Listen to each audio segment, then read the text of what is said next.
আর জায়গাটা তো চিনি না, একটা প্রোডাক্ট তো সে আমাকে তো একটা ডেলিভারি চার্জ লাগছে, আমি তো জায়গাটা চিনি না। দেখি সে কোন জায়গায় আছে, একটু ফোন দিয়ে বলি। হ্যালো, আসসালামু আলাইকুম ভাই, আমি তো একটা ডেলিভারি নিয়ে আসছিলাম। হ্যাঁ হ্যাঁ, তা আমি তো ঠিকানাটা চিনতাছি না, কোন জায়গায় আসতে হবে? মন্ডলবাড়ির বাগান? ভাই আমি তো মন্ডলবাড়ির বাগান তো দুইটা, ভাই কোনটা যাবো? তুমি সাপের চেনো না? মন্ডলগুড়ির বাগান সাপের চর আছে। ঠিক আছে, আমি ওই জায়গায় আসছি, তুমি আসো।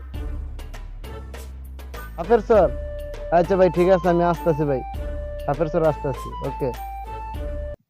সাপের স্যার তো এইটাই, কিন্তু দেখ ভাই, এই এই, ভাই আপনি কি কোনো প্রোডাক্ট অর্ডার দিচ্ছেন? জি জি, আমি প্রোডাক্ট অর্ডার দিয়েছিলাম, দাও। একটা প্রোডাক্ট নিয়ে আসছো তুমি? হ্যাঁ ভাই, নিয়ে আসছি তো, আমি একটা প্রোডাক্ট নেন ভাই। সবটা ঠিকঠাক আছে তো? ভাই দেখে নেন ভাই।